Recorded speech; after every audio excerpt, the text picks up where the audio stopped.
এই যে যে ওজোনোলাইসিস থেকে কিভাবে প্রশ্ন হয়, প্রশ্ন টাইপ অ্যানালাইসিস। তার আগে আমি তোমাকে একটু জানায় রাখতে চাই যে ওজোনোলাইসিস দ্বারা কি করা হয়। মনে রাখতে হবে দ্বিবন্ধন এবং ত্রিবন্ধন, দ্বিবন্ধন এবং ত্রিবন্ধন বন্ধন এর সংখ্যা সংখ্যা প্লাস অবস্থান। কোন যৌগে কয়টা দ্বিবন্ধন আছে, কয়টা ত্রিবন্ধন আছে এবং কত নাম্বার কার্বনে আছে, অর্থাৎ তার অবস্থান জানা যায় হচ্ছে ওজোনোলাইসিস দ্বারা। তোমাকে যদি কখনো প্রশ্ন করে যে দ্বিবন্ধন এবং ত্রিবন্ধনের সংখ্যা বা অবস্থান নির্ণয়ের জন্য বা অবস্থান নির্ণয় করা হয় কোন বিক্রিয়া দ্বারা, অবশ্যই তুমি চোখ বুঝে ওজোনোলাইসিস বিক্রিয়া দাগায় দিবা।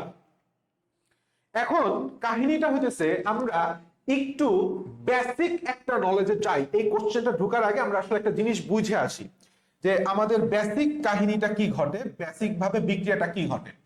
বিক্রিয়াটা ঘটে হচ্ছে অ্যালকাইন, ধরো একটা যৌগ আছে, অ্যালকিন একটা যৌগ নিলাম, ধরলাম CH3 বন্ড CH ডাবল বন্ডে CH2, এটা কি একটা অ্যালকিন।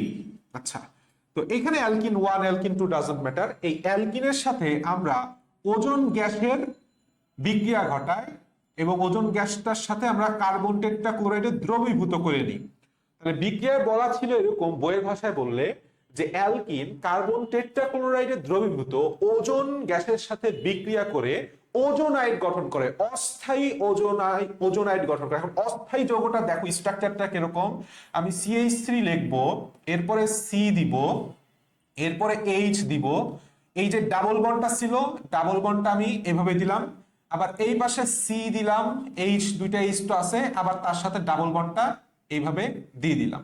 ঠিক আছে, এখন তোমার কাজ হচ্ছে এই জাস্ট এই দুইটা ডাবল বন্ডের মধ্যে, সরি, এই দুইটা ডাবল বন্ডের মধ্যে একটা অক্সিজেন, এই যে অক্সিজেন দিয়ে দিলাম, আর নিচের দুইটার মধ্যে অক্সিজেন দিয়ে মাঝখানে একটা বন্ধন দিয়ে দিলাম। তাহলে আমি আশা করি বুঝাতে পারছি যে ওজোন গ্যাসটা কিভাবে অ্যালকিনের মধ্যে থাকে, একটা ঘরের মতো করে অবস্থান করে। এখন তুমি এই যৌগটার সাথে যখন জিঙ্ক চূর্ণ সহযোগে আর্দ্র বিশ্লেষণ করবা, জিঙ্ক চূর্ণ সহযোগে আর্দ্র বিশ্লেষণ করবা, তখন কাহিনীটা কি দাঁড়ায়, এই অক্সিজেনটা আউট হয়ে যায় এবং এই দুইটা অক্সিজেনের মধ্যে বন্ধনটা ভেঙে যায়। তখন দেখো, তাহলে এই কার্বনের সাথে তখন এই অক্সিজেন দুইটা হাত দ্বারা এবং এই কার্বনের সাথে এই অক্সিজেন দুইটা হাত দ্বারা পূর্ণ হয়, অর্থাৎ বন্ধনটা এরকম আসে। ঠিক আছে, বন্ধনটা এরকম আসে। তাহলে কাহিনীটা খেয়াল করো, তখন যৌগটা কি হবে, CH3 বন্ড C ডাবল বন্ডে O বন্ড H প্লাস এই যৌগটা কি হবে HC ডাবল বন্ডে O বন্ড H। এইভাবে হচ্ছে আমাদের একটা ওজোনোলাইসিস বিক্রিয়া ঘটে। বেসিক কথা বুঝে গেছো, অ্যালকাইনেরটা একটু পরে আসতেছি। এখন আমরা ব্যাক ক্যালকুলেশনের মাধ্যমে এই যে ধরো এটা ছিল A যৌগ আর এটা হচ্ছে আমাদের ধরো X যৌগ আর Y যৌগ। তো X যৌগ এবং Y যৌগ জানা থাকলে আমরা ব্যাক ক্যালকুলেশনের মাধ্যমে A যৌগ পেতে পারি। খুবই ট্রিকি ওয়েতে সলভ করব। দেখো কি করব, আমরা এক্স যৌগ এবং ওয়াই যৌগকে এমন ভাবে সাজাবো যেন তাদের অক্সিজেন মূলক দুটা একদম মুখোমুখি হয়ে অবস্থান করে। তাহলে এটাকে সাজাও, কার্বন এই পাশে অক্সিজেন দিলাম, এই পাশে CH3, এই পাশে হাইড্রোজেন। এই জিনিসটাই বললাম আমি এইভাবে সাজাইছি, আর কিচ্ছু করি নাই। দেখো কার্বন কার্বন, অক্সিজেনটা জাস্ট এইদিক নিয়ে আসছি, দুই পাশে দুইটা হাতকে আমি এক পাশে মিথাইল গ্রুপ এক পাশে হাইড্রোজেন দিচ্ছি। অনুরূপ ভাবে এই যৌগটাও তুমি সাজাও, ডাবল বন্ডে ও, এখানে কি ছিল দুই পাশে দুইটা হাইড্রোজেন।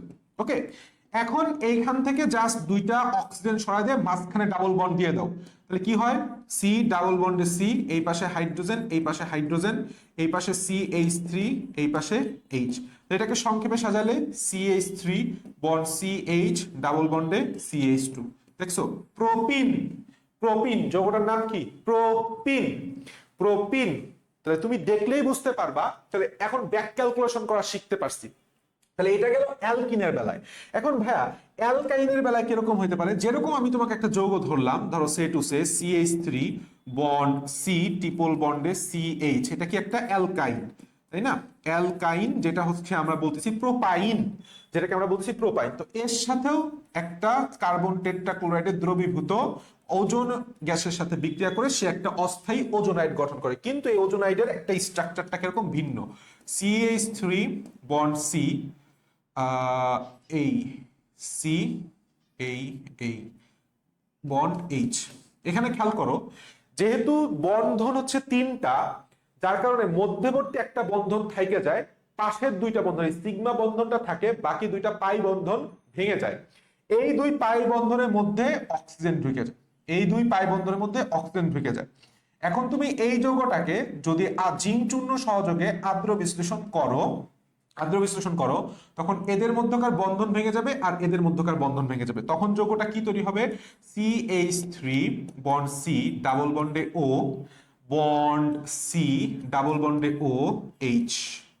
অর্থাৎ সবসময় মনে রাখতে হবে, এখন এই বিক্রিয়াটা জানার, আবার তুমি ঠিক ব্যাক ক্যালকুলেশনের মাধ্যমে এই যৌগটা পাইতে পারো। ধরো কিভাবে পাবা জানো? কিচ্ছু না, যেই দুইটা কার্বনের মধ্যে ডাবল অক্সিজেন আছে, সেই দুইটার থেকে অক্সিজেন আউট করে দিবা, মাঝখানে তিনটা বন্ধন দিয়ে দিবা, বাস দেখো এই যৌগ তৈরি হয়ে গেছে। সেম যৌগ, অক্সিজেন দুইটা আউট করে দিবা, যে দুইটা অক্সিজেন কার্বনের মধ্যে পাশাপাশি অক্সিজেন বন্ধন অক্সিজেন ছিল, সেই দুইটার মধ্যে খালি ডাবল ট্রিপল বন্ড বসাই দিবা, বাস কাহিনী শেষ। এটা খুবই ইজি। এখন কাহিনী হচ্ছে এখান থেকে দুইটা সিদ্ধান্তে আমরা উপনীত হইতে পারি। এক নাম্বার সিদ্ধান্ত, সেটা হচ্ছে অ্যালকিনকে, এইটা মনে রাখতে হবে একদম টানা মুখস্থ, অ্যালকিনকে ওজোনোলাইসিস করলে, অ্যালকিনকে ওজোনোলাইসিস করলে সর্বদা মনে রাখতে হবে দুটি বা এভাবে লেখো, 2 মোল যৌগ পাওয়া যায়। দেখো এইখানে আমরা কয়টা যৌগ পাইছিলাম? দুইটা যৌগ, এই যে একটা যৌগ, এই যে একটা যৌগ, সেটাই বলছি, 2টি অথবা 2 মোল যৌগ পাওয়া যায়। আর 2 নাম্বার কথা হইতেছে অ্যালকাইনকে যতই আদ্র বিশ্লেষণ করো না কেন, ওজোনোলাইসিস করো না কেন, অ্যালকাইনকে ওজোনোলাইসিস করলে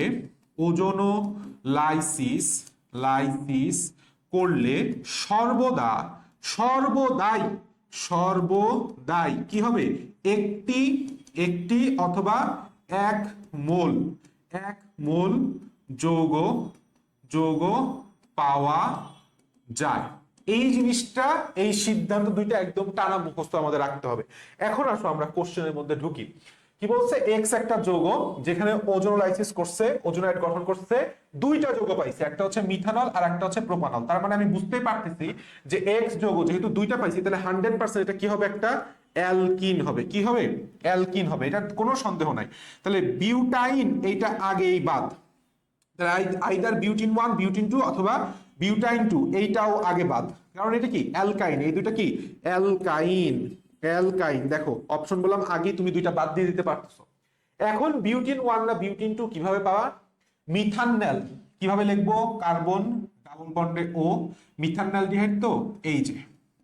আবার এই পাশে কি? প্রোপানলডিহাইড, আচ্ছা, ডাবল বন্ডে ও, CH3 বন্ড প্রোপান। কি বলছে? এই জায়গাটা একটা কথা আছে, সেটা বলছে প্রোপানল। কি বলছে? Propanol, not propanone. তাহলে প্রোপানন, তাহলে কি হবে? এক পাশে অবশ্যই হাইড্রোজেন হবে, CH2 বন্ড CH3, তাই না? কারণ এখানে তো দুইটাই অ্যালডিহাইড, তাহলে অ্যালডিহাইড মূলকে তো আমাদের এই যে CHO মূলকটা থাকতে হবে, আশা করি বুঝতে পারছো। তাহলে এখন কি করবা? এদের মধ্য থেকে দুইটা হাইড্রোজেন উঠায়, দুইটা অক্সিজেন উঠায় দাও, মাঝখানে দুইটা অক্সিজেন মুছে দাও, মুছে দিয়ে মাঝামাঝি দুইটা বন্ধন তৈরি করে দাও। তাহলে এখন তুমি যৌগটাকে একটু সুন্দরভাবে লেখো, CH2 double bond CH bond CH2 bond CH3। তাহলে এটা কি? 1 number carbon, 2 number carbon, 3 number carbon, 4 number carbon. তাহলে যেহেতু অ্যালকিন 4 কার্বন বিশিষ্ট, তাহলে কি হবে? বিউটিন। কত নাম্বার কার্বনের সাথে দ্বিবন্ধন যুক্ত? 1 নাম্বারের সাথে, তাহলে butene 1। Correct answer is butene 1। তোমাদেরকে আমি একটা কাজ দিই, সেটা হচ্ছে প্রোপানল না লিখে এখানে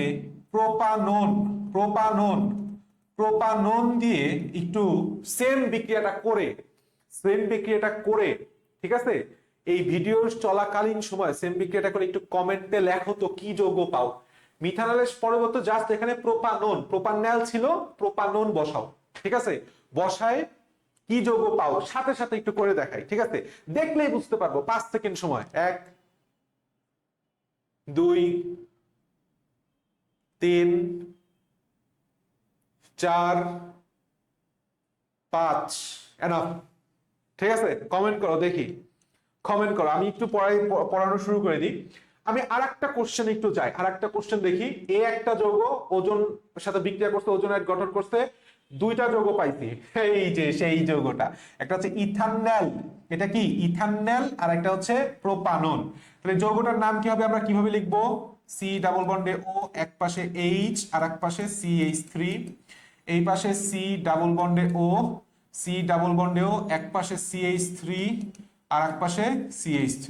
এখন কি করব, মাঝখানের দুইটা অক্সিজেনকে সরাই দিয়ে এদের মধ্যে জাস্ট ডাবল বন্ড বসায় দিব। তাহলে একটু সুন্দর করে লিখি, CH3 বন্ড CH, ডাবল বন্ডে C, ডাবল বন্ডে C, এর সাথে CH3 আছে, এর সাথে CH3 আছে।